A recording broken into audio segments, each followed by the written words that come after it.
மது ஒழிப்பு மாநாடு என்பது இன்றைக்கு இருக்கக்கூடிய சமூக பிரச்சனைகளை எதிரொலிக்கக்கூடிய ஒரு மாநாடு. அது மட்டுமல்லாமல் பள்ளிகள் கல்லூரிகளிலே படிக்கக்கூடிய மாணவர்கள், இளைஞர்கள், பெண்கள் கூட போதைப் பொருட்களை பயன்படுத்துகிறார்கள், கஞ்சா போன்ற பொருட்களை பயன்படுத்துகிறார்கள் என்பது மாதிரியான குற்றச்சாட்டு ரொம்ப சகஜமாகிவிட்டது. பெரிய அரசியல் கட்சி என்ன செய்வாங்கன்னா, அங்கு கூட்டம் அதிகமாகிவிட்டது, போராடுகிற மக்கள் அதிகமாயிட்டாங்க, நமக்கு அங்கே போகலைன்னா நமக்கு ஓட்டு ஒழுகாதுங்கிற நிலைமை வரும்போது மட்டும்தான் பெரிய கட்சியில் இங்கே போகிறாங்க.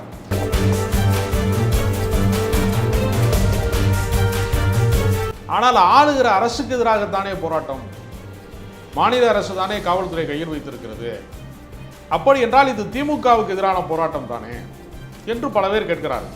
ஏனென்றால் காவல்துறையிலே இருக்கக்கூடிய பணியிடங்கள் மொத்தமாக நிரப்பப்பட்டால் கூட 800 பேருக்கு ஒரு காவலர் தான் இருக்க முடியும். அப்படிப்பட்ட சூழ்நிலையில் இவர் ஒரு கருத்தை உருவாக்குகிறார். அதில் திமுக பங்கேற்பது என்பது ஏற்புடைய கருத்து அல்ல.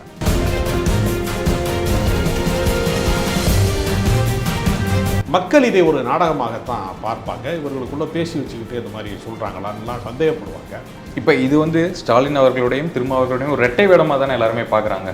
இரண்டும் ஒரு அரசியல் கட்சி அல்ல, திமுக உடைய உறுப்பினர் அல்ல திருமாவளவன். அவருக்கென்று தனித்த கொள்கை இருக்கிறது, கோட்பாடு இருக்கிறது, வேறு வேறு கருத்து இருப்பதனால தான் வேறு வேறு அரசியல் கட்சியிலே அவர் வைத்திருக்கிறார்கள். ஏன்னா எல்லாரும் ஒரே கட்சியிலே இருந்துடலாமே. அரசுக்கு எதிரான மாநாடுகள் நடத்துவது, இப்போ திமுக கூட்டணியிலே இருந்துக்கிட்டு ஈழத்தமிழர் ஆதரவு நிலைப்பாட்டை எடுத்து பல நெடுமாறன் கூடையும் வைகோ கூடையும் கைகோர்த்து கொண்டு போராட்டங்களுக்கு போனார். அதிமுக கூட்டணிக்கு அவர் போகவே மாட்டார் என்று சொல்ல முடியாது.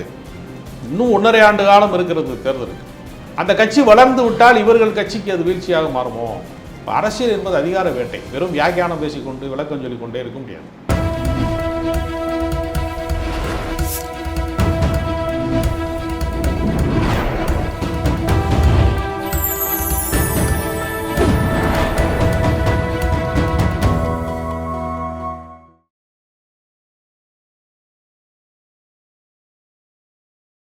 சேனல் 5 தமிழர்களுக்கு வணக்கம். இன்றைய நேர்காணலில் நம்முடன் இணைந்திருப்பவர் பத்திரிகையாளர் திரு ராஜகம்பீரன் அவர்கள். வணக்கம் சார். வணக்கம்.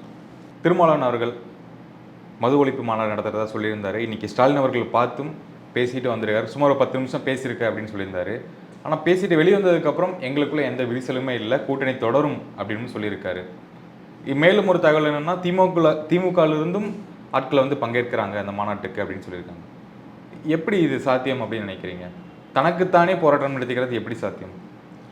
மது ஒழிப்பு மாநாடு என்பது இன்றைக்கு இருக்கக்கூடிய சமூக பிரச்சனைகளை எதிரொலிக்கக்கூடிய ஒரு மாநாடு. இன்று மது பழக்கம் என்பது சாமானிய மக்களிடத்திலே ரொம்ப அதிகமாகி புழக்கத்திலே விட்டது. ஒரு காலத்தில் ஒரு சிலர் குடித்தவராகவும் குடிக்காதவர்கள் அதிகமாகவும் இருந்தார்கள். இப்பொழுது குடிக்காதவர்கள் விரல் விட்டு எண்ணக்கூடிய அளவிற்கு மிகவும் சொற்பமான ஆட்களாகவும், குடிக்கிறவர்கள் பெருமளவு உள்ளவர்களாகவும் மாற்றக்கூடிய ஒரு சூழல் வந்திருக்கிறது. அது மட்டுமல்லாமல் பள்ளிகள் கல்லூரிகளிலே படிக்கக்கூடிய மாணவர்கள், இளைஞர்கள், பெண்கள் கூட போதைப் பொருட்களை பயன்படுத்துகிறார்கள், கஞ்சா போன்ற பொருட்களை பயன்படுத்துகிறார்கள் என்பது மாதிரியான குற்றச்சாட்டு ரொம்ப சகஜமாகிவிட்டது. இப்போ இதையெல்லாம் மாற்றக்கூடிய ஒரு சூழலை உருவாக்க வேண்டும் என்கிற சமூக பொறுப்புணர்விலே தான் மது ஒழிப்பு மாநாட்டை ஒரு திட்டமிட்டிருக்கிறார். அந்த கருத்து சரியானது. ஆனால் ஆளுகிற அரசுக்கு எதிராகத்தானே போராட்டம், மாநில அரசு தானே காவல்துறை கையில் வைத்திருக்கிறது, மாநில அரசு தானே காவல்துறை கையில் வைத்திருக்கிறது, அப்படி என்றால் இது திமுகவுக்கு எதிரான போராட்டம் தானே என்று பல பேர் கேட்கிறார்கள். காவல்துறை கையில் வைத்திருப்பதனாலே மட்டுமே ஒருவர் முழுமையாக குற்றங்களை குறைத்து விட முடியாது என்பது யதார்த்தம். ஏனென்றால் காவல்துறையிலே இருக்கக்கூடிய பணியிடங்கள் மொத்தமாக நிரப்பப்பட்டால் கூட 800 பேருக்கு ஒரு காவலர் தான் இருக்க முடியும். அப்போ சமூகம் என்பது தனி மனித ஒழுக்கத்தினாலையும் அறம் சார்ந்த மதிப்பீடுகளாலையும் மனிதர்கள் தங்களை தாங்களே ஒழுங்குபடுத்தி கொண்டாலே ஒழிய ஒரு வெளியிலிருந்து ஒரு சக்தி இயக்கி ஒருவரை ஒழுங்குபடுத்துவது என்பது நடைமுறை சாத்தியமற்றது. சட்டத்தை விட மனமாற்றத்துக்கு தான் பெரிய பங்கு இருக்கிறது இதில். அப்படிப்பட்ட சூழ்நிலையில் இவர் ஒரு கருத்தை உருவாக்குகிறார். ஆனால் அதில் திமுக பங்கேற்பது என்பது ஏற்புடைய கருத்து அல்ல. இப்போ நம்ம கலெக்டர்கிட்ட ஒரு போராட்டத்தை, கலெக்டர் ஆஃபீஸ் முன்னாடி ஒரு போராட்டம் நடத்துகிறோம், ஒரு கோரிக்கையை வலியுறுத்தி நம்ம உண்ணாவிரதம் இருக்கிறோம் அப்படின்னா, கலெக்டரும் நான் உண்ணாவிரதம் இருக்கிறேன், நானும் கலந்துக்கிறேன் அவங்க போராட்டத்தில்னு சொன்னால், நிறைவேற்றுகிற இடத்துல அதிகாரமிக்க இடத்துல ஆட்சியர் இருக்கிறார். அப்போ ஆட்சியாளர்கள் என்ன செய்யணும்னா, இந்த கோரிக்கையை ஏற்றுக்கொண்டு மதுக்கடைகளை படிப்படியாக குறைப்பதுன்னு முத்துசாமி அமைச்சர் அறிவித்தார். அமைச்சர் முத்துசாமி அறிவித்தது ஒரு சரியான முன்னேற்பாடை தவிர, நாங்களும் மாநாட்டில் பங்கேற்போம் என்று சொல்வது மக்கள் இதை ஒரு நாடகமாகத்தான் பார்ப்பாங்க. இவர்களுக்குள்ளே பேசி வச்சுக்கிட்டு இந்த மாதிரி சொல்கிறாங்களான்லாம் சந்தேகப்படுவாங்க. அதனால் இது பொருத்தமான விஷயம் அல்ல. எதிர்க்கட்சிகள் ஒன்று கூடுவதா இயல்பானது. எனக்கு ஸ்ட்ராங்காக வேணும் அப்படின்னு ஒரு நம்பிக்கையில் தானே ஸ்டாலின் அவர்கள் சொல்லி அவங்க என்ன நினைக்கிறாங்கன்னா, மது ஒழிப்புங்கிற கருத்தையும் சொல்லணும், திமுக கூட்டணியும் உடைந்து விடக்கூடாது. பாம்பையும் அடிக்கணும், தடியும் உடையக்கூடாதும்பாங்க பழமொழி. அது மாதிரி கூட்டணி உடைந்து விடக்கூடாது. அதே சமயத்தில் இது போன்ற கருத்துக்களை நாங்கள் மாற்று கருத்துக்களை பேசுவோம், அதிகாரத்தில் பங்கீடு கேட்போம், ஆட்சியிலே பங்கு கேட்போம், மது ஒழிப்பை வலியுறுத்துவோம் என்ற கருத்தில் நாங்கள் பின்வாங்கவில்லை. ஆனால் களத்தில் நாங்கள் திமுகவோடு தான் பயணிப்போம் என்று ஒரு விஷயத்தை முன்மொழிகிறாங்க. இப்போ இது ஸ்டாலின் அவர்களுடையும் திருமாவர்களுடையும் ஒரு இரட்டை வேடமாக தானே எல்லாருமே பார்க்குறாங்க. இரட்டை வேடம் என்று சொல்ல முடியாது. திமுக உடைய உறுப்பினர் அல்ல திருமாவளவன். அவருக்கென்று தனித்த கொள்கை இருக்கிறது, கோட்பாடு இருக்கிறது. திராவிட முன்னேற்ற கழகம் பெரியாரை வழிகாட்டியாக கொண்டிருக்கிறது என்று சொன்னால், இவர் அம்பேத்கரை வழிகாட்டியாக கொண்டிருக்கிறார். இரண்டும் ஒரு அரசியல் கட்சி அல்ல. கூட்டணி வைத்திருக்கிற ஒரே காரணத்திற்காகவே எல்லா கருத்தோடையும் அவர்கள் உடன்பட்டு தான் போக வேண்டும் என்கிற அவசியம் இல்லை. அது வேறு வேறு கருத்து இருப்பதனால தான் வேறு வேறு அரசியல் கட்சியிலே அவர்கள் வைத்திருக்கிறார்கள். ஏன்னா எல்லாரும் ஒரே கட்சியிலே இருந்துடலாமே. அதனால் இது நாடகம் என்று சொல்ல முடியாது. ஆனால் திமுக பங்கேற்பது என்பது ஒரு வேடிக்கையாக இருக்கிறது. இப்போது 2021 ஆட்சிக்கு வந்தாங்க, திருமாவளவன் அவர்களும் இருந்தார், கூட்டணி தான் இருந்தார். அப்படிங்கும்போது இந்த 3 வருஷம் எந்த மாநாடும் போராட்டம் நடத்தவில்லையே மது ஒழிப்பை பற்றி. இப்போ ஏன் திடீர்னு 24 நடத்துகிறாங்க? இல்லை, அதாவது எப்படின்னா, இப்பொழுதுதான் கள்ளச்சாராய சாவுகள் அதிகமானது, பாதிப்பு அதிகமானது. அதில் இறந்து போனவர்கள், குறைந்த விலைக்கு வாங்கி குடித்து விட்டு இறந்து போனவர்கள் பட்டியலின மக்கள், சொந்த சமூகத்தினுடைய மக்கள். பாதிப்பு அவருக்கு தனிப்பட்ட முறையிலையும் அவருடைய அவருடைய சமூகம் சார்ந்தவர்கள் பாதிக்கப்படுகிறார்கள் என்பது ஒரு பிரச்சனை உச்சகட்டத்துக்கு போகிற போது, அதிகபட்சமான ஒரு வெடிப்புக்கு ஆளாகிற போது தான் அது களத்துக்கு வரும். அதை நம்ம ஏன் முன்கூட்டியே சொல்லலை என்று நம்ம சொல்ல முடியாது. வேறு வேறு போராட்டங்களை அவர் நடத்தி கொண்டே இருக்கிறார். உதாரணத்திற்கு அவர் வெல்லும் ஜனநாயக மாநாடு நடத்தினார், வேறு சில மாநாடுகளை நடத்தினார். ஒவ்வொரு காலகட்டத்திலையுமே கடந்த கால வரலாற்றை நீங்கள் பார்த்தீங்கன்னா, திருமாவளவனுக்கு அரசுக்கு எதிரான மாநாடுகள் நடத்துவது. இப்போ திமுக கூட்டணியிலே இருந்துக்கிட்டு ஈழத்தமிழர் ஆதரவு நிலைப்பாட்டை எடுத்து பல நெடுமாறன் கூடையும் வைகோ கூடையும் கைகோர்த்து கொண்டு போராட்டங்களுக்கு போனார். அதையும் நம்ம பார்த்தோம். அதனால் அவர் என்ன நினைக்கிறாரு, தேர்தல் அரசியல் என்பது வேறு, இது போன்ற பிரச்சனைகள் என்பது வேறு என்று அவர் ரெண்டையும் பாகுபடுத்தி பார்க்கிறாரு. ஆனாலும் அந்த கூட்டணியில் அவர் நீடிக்கிறோம் என்று சொல்லுகிறாரு. இது கொஞ்சம் வேடிக்கையான விஷயமாக பார்க்கப்படுது. இப்போ திருமாவர்கள் திமுக கூட்டணியில் தொடருவோம் அப்படின்னு சொல்லியிருக்காரு.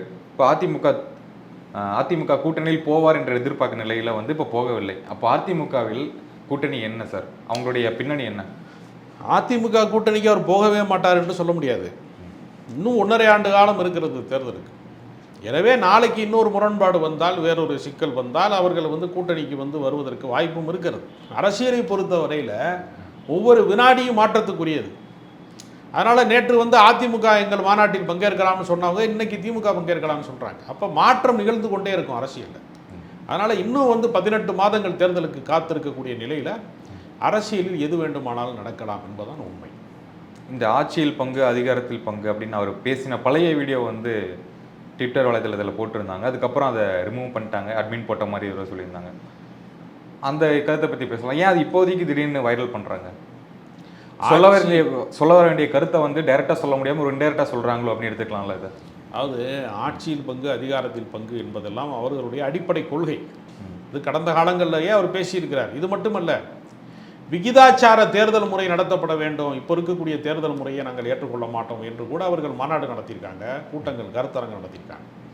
பல விஷயங்களில் அவருக்கு அரசியலிலே வேறு சில கருத்துக்கள் அவருக்கு எப்பொழுதுமே இருக்கிறது. சிறு கட்சிகளாக இருக்கிறவர்கள் பெரிய கட்சிகளுக்கான அதிகாரத்தினுடைய துணை நிற்கக்கூடிய இடத்துல தான் இருக்கிறாங்களே தவிர அதிகாரத்திலே பங்கு கேட்க முடியவில்லை. இப்போ காங்கிரஸ் கட்சியோடு கூட்டணி வைத்திருந்து ஒருவேளை இந்த முறை இந்தியா கூட்டணி வென்றிருந்தால் அந்த காங்கிரஸ் இந்தியா கூட்டணியிலே திமுக அமைச்சரவையிலே பங்கு பெற்றிருப்பார்கள். ஆனால் அவர்களே மாநில கட்சி என்று வருகிற போது, மாநிலத்திலே அதிகாரத்தை பகிர்ந்து கொடுக்கிற இடம் என்று வருகிற போது, அங்கு மட்டும் என்ன சொல்கிறாங்கன்னா, நீங்கள் அதிகாரத்திற்கு வரக்கூடாது, நாங்கள் தான் ஆட்சி ஆள்வோம், மக்களுடைய நம்பிக்கையை கூட அது ஏற்படுத்தாது என்றெல்லாம் செல்லூர் ராஜே சொல்கிறார். அதிமுகவை சேர்ந்த செல்லூர் ராஜே சொல்கிறார். அப்போ இவர்களுக்கு சிறு கட்சிகளை அங்கீகரிப்பதிலே பெரிய அளவிலே மனம் இல்லை என்பதுதான் உண்மை. என்ன காரணம்னா, அந்த கட்சி வளர்ந்து விட்டால் இவர்கள் கட்சிக்கு அது வீழ்ச்சியாக மாறுமோ என்கிற ஒரு அரசியல் கணக்கு அதற்குள்ளே இருக்கிறது. அது ஒரு மிக முக்கியமான ஒரு காரணம். ஏன்னா சிறு கட்சிகள் என்று சொல்லக்கூடியவர்கள் மட்டும்தான் மக்கள் பிரச்சனையை எப்பொழுதுமே கையில் எடுத்து போராடுவாங்க. மீத்தேன் வேண்டாம் என்கிற போராட்டம், பரந்தூருக்கு விமான நிலையம் வேண்டாம் என்கிற போராட்டம், அணு உலை வைக்கக்கூடாது என்று நடந்த போராட்டம், இப்படி ஒவ்வொரு ஊரில் நடந்த போராட்டங்கள் நீங்கள் பார்த்தீங்கன்னா, கனிம வளங்களை கொள்ளையடிக்கக்கூடாது என்கிற போராட்டம், ஆற்று மணலை அல்லாதே என்று சொல்லுகிற போராட்டம், எல்லாமே சிறு சிறு அமைப்புகள் தான் அந்த போராட்டங்களை முன்னெடுப்பாங்க. பெரிய அரசியல் கட்சி என்ன செய்வாங்கன்னா, அங்கு கூட்டம் அதிகமாகி விட்டது, போராடுகிற மக்கள் வந்து அதிகமாயிட்டாங்க, நமக்கு வந்து அங்கே போகலைன்னா நமக்கு ஓட்டு ஒழுகாதுங்கிற நிலைமை வரும்போது மட்டும்தான் பெரிய கட்சிகள் அங்கே போகிறாங்க. அப்போ சிறிய கட்சிகள் போராடி பெற்ற உரிமைகளை, சிறிய கட்சிகள் போராடி பெற்ற பல்வேறு நிலைகளை இவங்க தங்களுக்கு சாதகமாக பெரிய கட்சிகள் வந்து பயன்படுத்தி கொடுக்குறாங்க. அப்போ போராடுவதற்கென்று ஒரு அரசியல் கட்சியும் அதிகாரத்துக்கு வருவதற்கென்று ஒரு அரசியல் கட்சியுமாக ஒரு பிளவு அரசியல் இருக்கிறது. எனவே சிறு கட்சிகளையும் சேர்த்துக்கொள்ள வேண்டும், அதிகாரத்தில் பங்கேற்பு செய்வதற்கு சேர்த்துக்கொள்ள வேண்டும் என்கிற கோரிக்கை திருமாவளவன் முன்னெடுத்து விட்டார். இனி இந்த கருத்தை மற்ற அரசியல் கட்சிகளும் பேச ஆரம்பித்தால், மற்ற கட்சிகளும் இந்த கூட்டணி பேரத்திலே இதை இணைத்து கொண்டால் வேறு வழி இல்லாமல் கொடுக்க வேண்டிய சூழ்நிலை எதிர்காலத்தில் ஏற்படும்.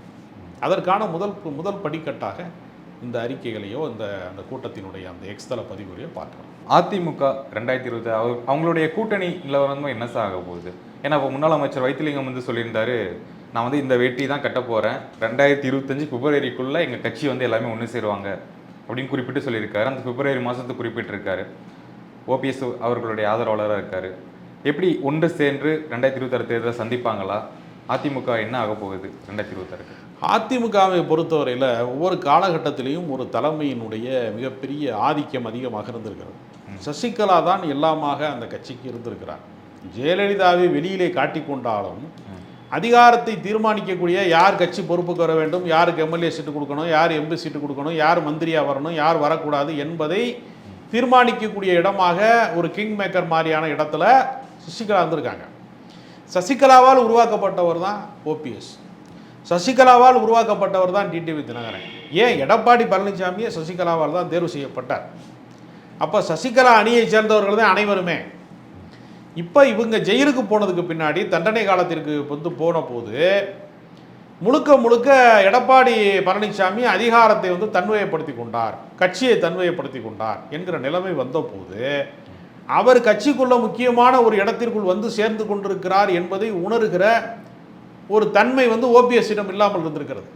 அவரால் கட்சியை கைப்பற்ற முடியவில்லை, அல்லது இரண்டாம் கட்ட தலைவராகவும் அவரால் இருக்க முடியவில்லை. இந்த நெருக்கடிக்கு அவர்கள் ஆனாதற்கு பின்பு டிடிவி தினகரன் நான் இந்த கட்சியிலேயே இல்லை என்று தனியாக கட்சி தொடங்கிட்டார். இப்போ தனியாக இருப்பது யார் அப்படின்னு பார்த்தோம்னா, சசிகலாவுக்கு திரும்பி வந்தபோது அவர்களுக்கு எந்த அரசியலிலும் எந்த பொறுப்பும் வழங்கப்படலை. அவங்க தங்களைத்தானே பொதுச் செயலாளர் என்று சொல்லி கொண்டாலும் அவர்களை ஏற்றுக்கொள்வதற்கான தொண்டர் பலமும் இல்லை, கட்சி நிர்வாகிகளும் இல்லை. அவங்க தேர்தல் நடந்தபோது, சட்டமன்ற தேர்தல் நடந்தபோது அமைதியாக இருந்துட்டாங்க, களத்துக்கு வரவே இல்லை. அப்போ அவங்க சொத்து பாதுகாப்புக்கு வந்து அமைதியாக இருந்துட்டு திமுக மேலே மட்டுமே குற்றச்சாட்டு சொன்னாங்களே தவிர, இந்த கட்சியை உடைத்த, இந்த கட்சியை வந்து சுக்குநூறாக்கிய, இந்த கட்சியை அதிகாரத்திலிருந்து இறக்கியது பாஜக தான் என்கிற குற்றச்சாட்டை கூட அவர்கள் சொல்லலை. அதனால் சசிகலா அவர்களுக்கு வந்து எந்த மதிப்பும் அரசியலில் இப்போ இல்லை. அவர் வந்து ஒரு அரசியல் அனாதையாக மாற்றப்பட்டு விட்டார். ஓபிஎஸ்ஸுக்கும் ஏறத்தாழ நிலைமை அப்படித்தான் இருக்குது. அவருக்கும் தொண்டர் பலம் இல்லை. டிடிவி தினகரன் ஒரு பகுதி சார்ந்த மக்களை, குறிப்பிட்ட சமூக மக்களை தான் வந்து கையில் வைத்திருக்கிறாரே தவிர ஒட்டுமொத்த அதிமுகவாக அவரும் இல்லை. நாம் விரும்பினாலும் விரும்பாவிட்டாலும் எடப்பாடி பழனிசாமி தான் அதிமுக என்கிற அடையாளத்துக்குள் இருக்கிறார். கட்சி சின்னம் அவரிடம் தான் இருக்கிறது. மாவட்ட செயலாளர்கள், பொதுக்குழு உறுப்பினர்கள், செயற்குழு உறுப்பினர்கள் எல்லாம் அவர் பக்கம் தான் இருக்காங்க. ஆனால் கட்சி பலவீனப்பட்டிருக்கிறது. இந்த பலவீனத்தை சரி கட்டுவதற்கு ஒரு வலுவான கூட்டணி அமைத்தால் மட்டும்தான் அதிமுக வெல்லும் என்கிற காரணத்திற்காக அவர்கள் எதிர்பார்த்து காத்திருக்கிறார்கள். இன்னும் 1.5 ஆண்டு காலம் காத்திருப்பார்கள். சரியான சூழல் வந்தால் அவர்களுக்கு கூட்டணி அமையும்.